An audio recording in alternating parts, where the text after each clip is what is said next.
ফেলার একটি গর্তে যেয়ে ডুব দিতে লাগলেন।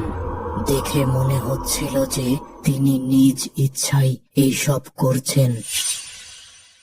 বন্ধুরা, আজকের এই সত্যিকার ভূতের গল্পটি পাঠিয়েছে আবরার সামিউ। আর এই ভৌতিক ঘটনাটি ঘটেছিল তার চাচা সোহেল রানার সাথে। আজকের বিশেষ প্রশ্ন, তোমরা কি কেউ কখনো মাটিতে পুঁতে রাখা সোনা ভর্তি কলসের কথা শুনেছ?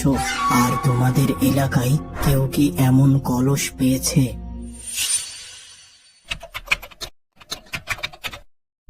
চাচা তখন গ্রামে অনেকগুলো চাষের জমির দেখাশোনা করত। ওই সব জমির পাশেই ছিল একটি ছোট টিনের ঘর, যেখানে চাচা অবস্থান করে জমিতে কাজ করা লোকেদের দিকে নজর রাখত। এবং এছাড়া ফসলের সময় তিনি অনেক রাত পর্যন্ত ওই ঘরে থেকে ফসল পাহারা দিতেন। ওই গ্রামের মানুষেরা রাত 8টা থেকে 9টার মধ্যেই ঘুমিয়ে যেত। আর তখন ওই গ্রামটি এক নিস্তব্ধ ভয়ঙ্কর রূপ ধারণ করত। আমার চাচা বেশ সাহসী মানুষ ছিলেন। একদিন রাতে চাচা তার জমির এক কোণায় একটি কলস দেখতে পেলেন এবং ওই কলসের কাছে যেয়ে তিনি দেখলেন কলসটি সম্পূর্ণ স্বর্ণের পয়সায় ভর্তি। চাচার খুব লোভ হলো এই স্বর্ণ দেখে। তিনি দ্রুত ওই টিনের ঘরে যেয়ে রাতে কাজ করা কর্মচারীদের ছুটি দিয়ে দিলেন এবং তাদের বাসায় চলে যেতে বললেন। তারাও ছুটি পেয়ে দ্রুত সেখান থেকে প্রস্থান করল। বেশ কিছু সময় পর চাচা ওই কলসের দিকে রওনা দিলেন এবং সেখানে পৌঁছে দ্রুত ঝুঁকে হাত দিয়ে ওই কলসটি ধরলেন। আর তখনই সাথে সাথে চাচা বুঝলেন সে কি ভীষণ ভুল করেছে। তার পিঠে কেউ যেন গরম রড দিয়ে আঘাত করল। তিনি সেখানেই যন্ত্রণায় চিৎকার দিয়ে উঠলেন এবং দ্রুত কলস ছেড়ে দিয়ে তার নিজের বাড়ির দিকে দৌড় শুরু করলেন। প্রায় 10 মিনিট দৌড়ে তিনি তার বাড়ির সামনে পৌঁছালেন এবং বাড়ির সামনে তিনি তার বাবাকে দেখে বেশ অবাক হলেন।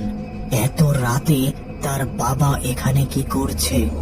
আরে বাবা, আপনি এখানে এই সময় কি করছেন? চাচা কিন্তু বুঝতে পারেনি যে এই লোকটা আসলে তার বাবা নয়। কোনো জিন বা ভূত তার বাবার ছদ্মবেশে এখানে দাঁড়িয়ে আছে। বন্ধুরা, আমরা অনেক সময় কিছু জিনিস আমাদের ইচ্ছা ছাড়াও প্রমোশন করি, যেগুলো তোমরা অন্ধভাবে কখনোই ফলো করবে না। এগুলো শুধুমাত্র প্রাপ্তবয়স্কদের জন্য। বন্ধুরা, আজকে তোমাদের জন্য এনেছি একটি interesting gaming app, most bat. এখানে রয়েছে অনেক ধরনের স্কিল বেসড গেম, যা তোমার রিফ্রেশমেন্ট ও বিনোদনের জন্য পারফেক্ট। এছাড়াও রয়েছে স্পোর্টস সম্পর্কিত প্রেডিকশন গেম, যা খেলে তুমি তোমার খেলার জ্ঞান এবং বিশ্লেষণী ক্ষমতা কাজে লাগাতে পারো। নতুন ইউজারদের জন্য রয়েছে আমাদের স্পেশাল প্রোমো কোড, যার মাধ্যমে পাবে এক্সক্লুসিভ বোনাস এবং ফ্রি স্পিন। অ্যাপে রয়েছে ইউজার ফ্রেন্ডলি ইন্টারফেস এবং লোকাল পেমেন্ট অপশনের সাপোর্ট, যেন তোমার অভিজ্ঞতাটা হয় আরো স্মুথ। মনে রেখো, এটি একটি এন্টারটেইনমেন্ট অ্যাপ এবং 18 বছরের উপরে সবাই এটি ব্যবহার করতে পারবে। নিচের লিংক ও প্রোমো কোড ব্যবহার করে এখনই চেক করে দেখো। চাচার কথাই বাবারূপী ওই জিনটি কোনো উত্তর দিল না, কিন্তু সে ভীষণ অট্টহাসি শুরু করলো আর তার চেহারাও পরিবর্তন হয়ে এক বিভৎস রূপ ধারণ করল।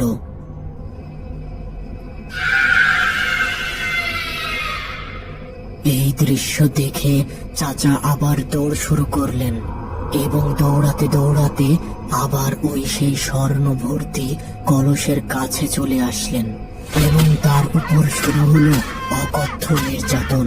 গরম রডের আঘাতে তার হাত পা দিয়ে রক্ত বেরোতে শুরু হলো। এমন সময় ফজরের আজান শুরু হলো এবং সেই জিন বা ভূতেদের অত্যাচার বন্ধ হলো, কিন্তু চাচা আর তার বাড়ি ফিরে যেতে পারলেন না। তিনি সেখানেই অজ্ঞান হয়ে গেলেন। সকালে চাচাকে উদ্ধার করে হাসপাতালে নিয়ে যাওয়া হয়। ডাক্তার তাকে পরীক্ষা করে জানালেন, দেখুন, রোগীর সমস্যা বেশি কিছু নেই। তিনি হয়তো রাতে ভীষণ ভয় পেয়েছেন। আমি কিছু ওষুধ দিয়ে দিচ্ছি, ওনাকে আপনারা চাইলে বাড়ি নিয়ে যেতে পারেন।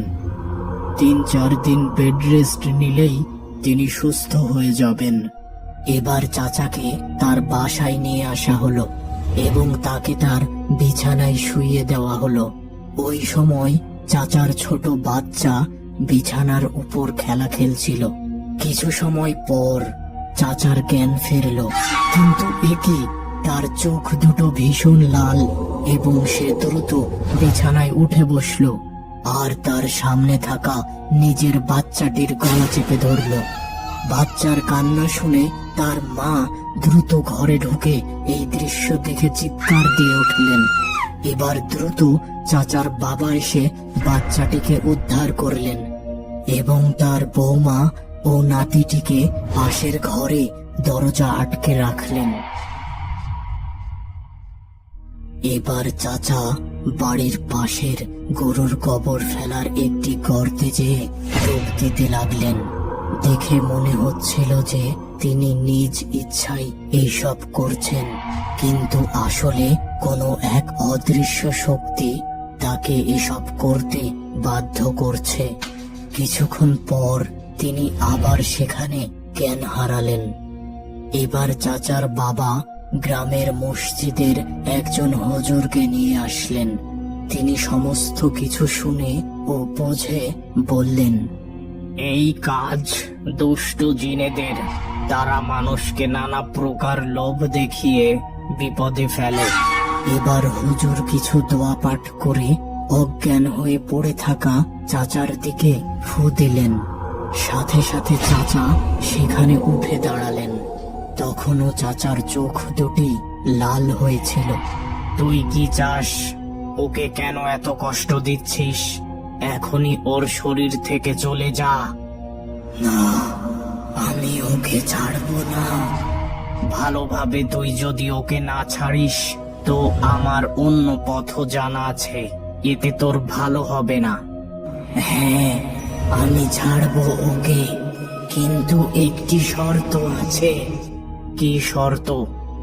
আজকে রাতে 10 কেজি মিষ্টি ওই জমিতে রেখে আসতে হবে যেখানে আমি একে আক্রমণ করেছিলাম।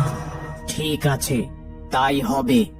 এখন তুই চলে যা, আর এদিকে ভুলেও আসবি না। এবার আবার চাচা অজ্ঞান হয়ে পড়ে গেলেন।